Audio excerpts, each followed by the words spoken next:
لوگوں نے اعتراض کے پیرائے میں ہی یہ بات بھی کہہ دی کہ یہ صرف خواب کی بات ہے، یہ صرف روحانی معراج ہے۔ تو یاد رہے کہ آقا علیہ الصلوۃ والسلام کو روحانی معراج، خواب کی معراج بھی ہوئی ہے اور جسمانی معراج بھی ہوئی ہے۔ اور یہ 27 رجب ہجرت سے چند سال قبل جو معراج نصیب ہوئی وہ روحانی معراج نہیں تھی، خواب والی معراج نہیں تھی، بلکہ روح مع جسد، روح اور جسم دونوں کے ساتھ یہ معراج ہوئی ہے۔ حضور علیہ الصلوۃ والسلام اپنی باڈی کے ساتھ، جسم کے ساتھ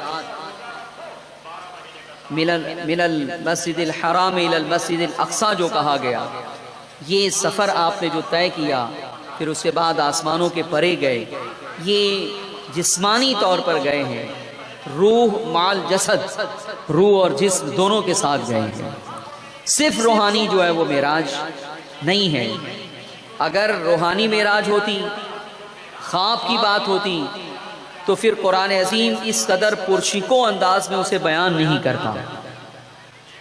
اور اس کے بعد معراج سے آنے کے بعد اس مقدس رات کی جو صبح تھی، حضور علیہ الصلوۃ والسلام نے سب سے پہلے اس کا ذکر حضرت ام ہانی کے سامنے کیا کہ آج میرے رب نے مجھے معراج کرائی، میں مسجد حرام سے مسجد اقصی گیا، پھر میرے لیے ایک سیڑھی لائی گئی، میں اس کے ذریعے سے جو ہے وہ آسمانوں پر گیا۔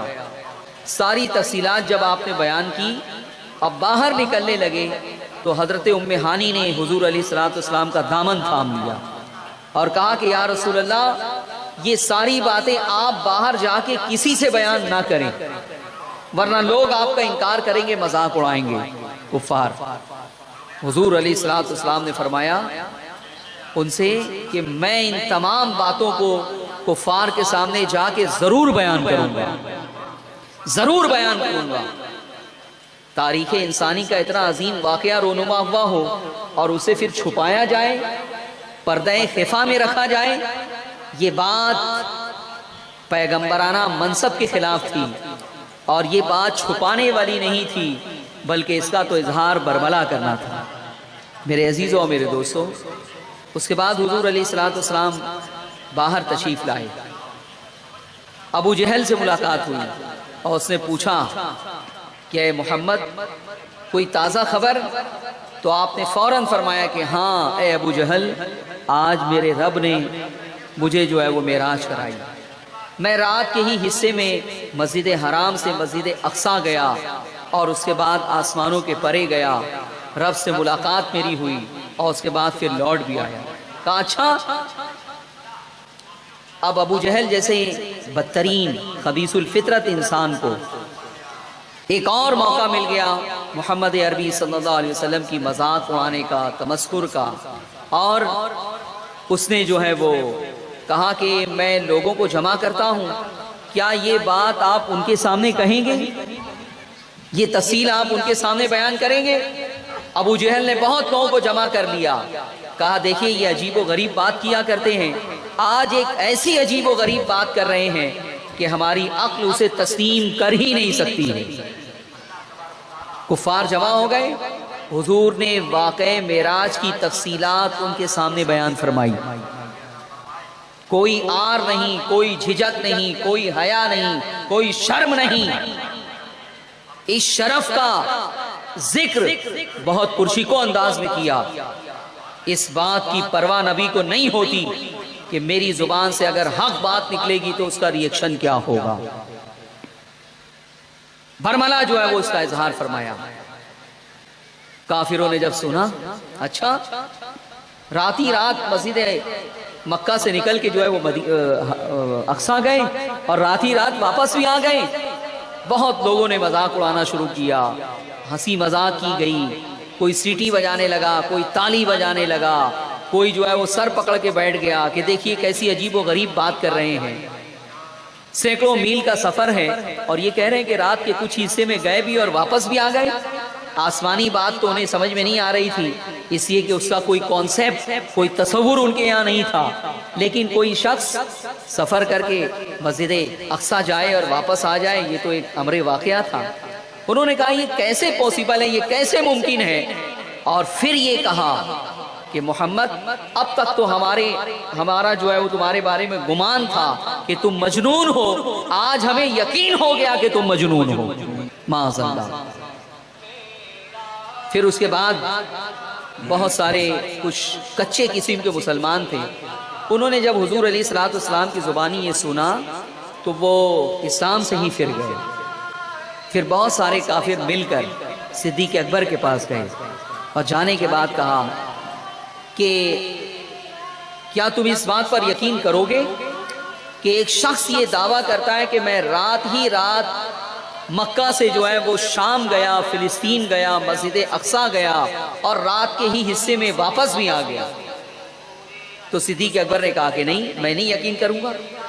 کہا اچھا سنو، جس نبی کا تم کلمہ پڑھتے ہو یہ عجیب و غریب بات وہی نبی کہہ رہا ہے. صدیق اکبر نے فرمایا کہ وہ کہہ رہے ہیں؟ کہا ہاں وہ کہہ رہے ہیں. فرمایا اگر وہ کہہ رہے ہیں تو میں اس کی تصدیق کرتا ہوں کہ یہ حق ہے، یہ سچ ہے. بے شک. سبحان اللہ سبحان اللہ. لوگوں نے صدیق اکبر کی بھی مذاق اڑائی کہ کیا بات کر رہے ہو تم، یہ پاسبل ہے، یہ ممکن ہے؟ کہا محمد عربی اللہ کے نبی ہیں، اللہ کے رسول ہیں، وہ اس سے بھی زیادہ حیرت و استعجاب کے سمندر میں ڈبا دینے والی بات بھی کہیں تو میں اس کی تصدیق کرنے کے لیے تیار ہوں. بے شک. سبحان اللہ سبحان اللہ. اور اس کے بعد کہا آؤ میرے ساتھ. ان کافروں کو لے کر حضور کی بارگاہ میں آئے. صبح میں صدیق اکبر سے ملاقات نہیں ہوئی تھی،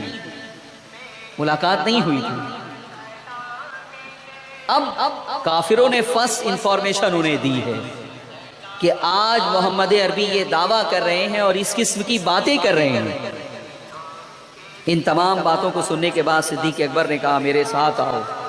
حضور علیہ الصلوۃ والسلام کے پاس تشریف لائے، آپ حرم میں تھے، اور فرمایا کہ یا رسول اللہ کیا آپ نے یہ دعویٰ کیا ہے؟ کہا ہاں اے ابو بکر، آج میرے رب کا خاص فضل ہوا مجھ پر اور میرے رب نے جو ہے وہ مجھے معراج کی سعادت اور شرف عطا فرمایا. سبحان اللہ سبحان اللہ. صدیق اکبر رضی اللہ تعالیٰ عنہ نے، اب دیکھیں سائنٹیفک انداز، کسی مسئلے کا حل کس طرح سے نکالا جائے، کسی فتنے کی سرکوبی کیسے کی جائے. صدیق اکبر رضی اللہ تعالیٰ عنہ نے بہت سائنٹیفک طریقہ اختیار کیا. کافروں سے پوچھا کہ مجھے بتاؤ تمہارے علم میں کیا ہے، تمہارے ریکارڈ میں کیا ہے، کیا محمد عربی کبھی شام گئے ہیں، فلسطین گئے ہیں؟ سارے مکہ والوں نے کہا کہ نہیں، وہ کبھی شام نہیں گئے، وہ کبھی فلسطین نہیں گئے، کبھی وہ نہیں گئے ہیں. اس طرح کے کسی سفر کا کوئی ریکارڈ ہمارے پاس نہیں ہے. فرمایا کہ میں گیا ہوں اور اب پیغمبر عرب یہ دعویٰ کر رہے ہیں کہ انہوں نے مسجد اقصی کی زیارت کی ہے، وہاں گئے ہیں، تو میں ان سے مسجد اقصی کی کیفیت پوچھتا ہوں. تم میں سے جو گئے ہیں وہ بھی تصدیق کریں کہ یہ صحیح کہہ رہے ہیں یا نہیں کہہ رہے ہیں.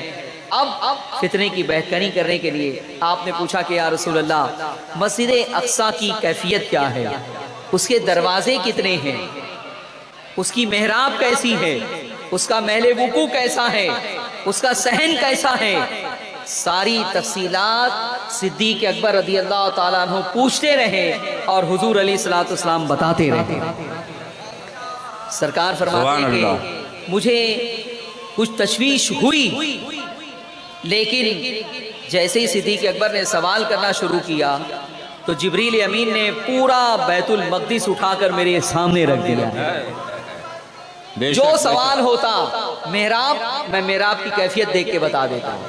دروازے کتنے، دروازے دیکھتا اور بتا دیتا. محل وقوع کیسا ہے، محل وقوع دیکھتا اور بتا دیتا.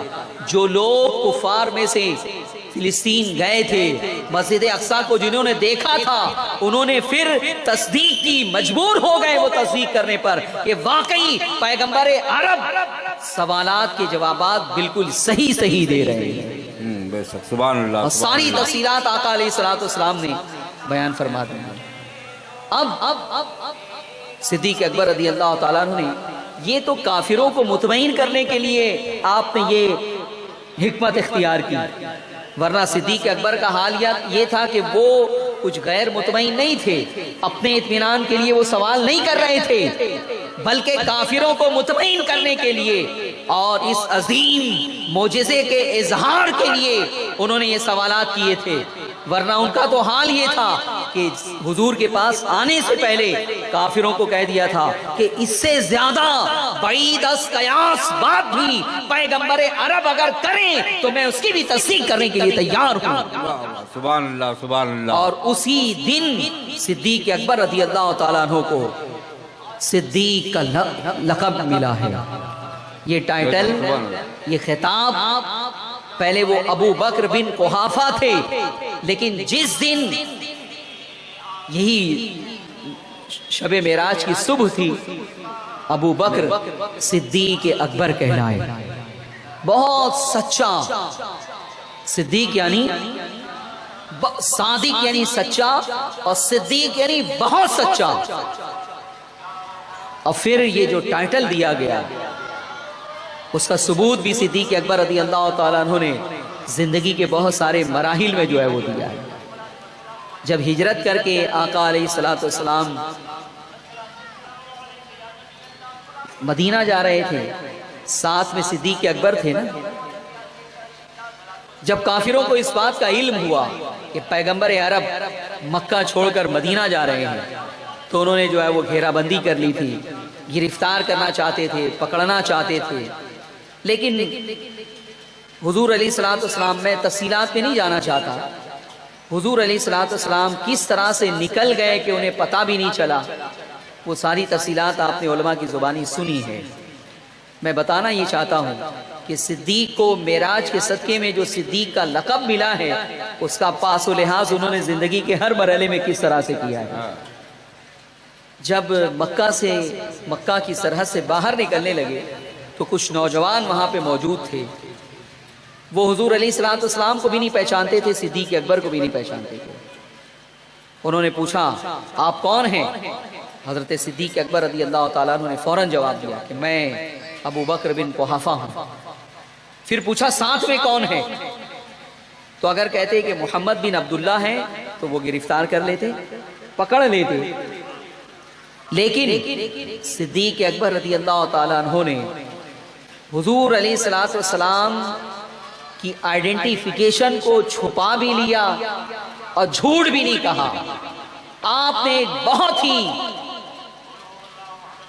شاندار جملہ اس موقع پر فرمایا الذی رجل یہدینی، یہ وہ ہے جو مجھے راستہ بتاتے ہیں، یہ وہ ہیں جو مجھے راستہ بتاتے ہیں.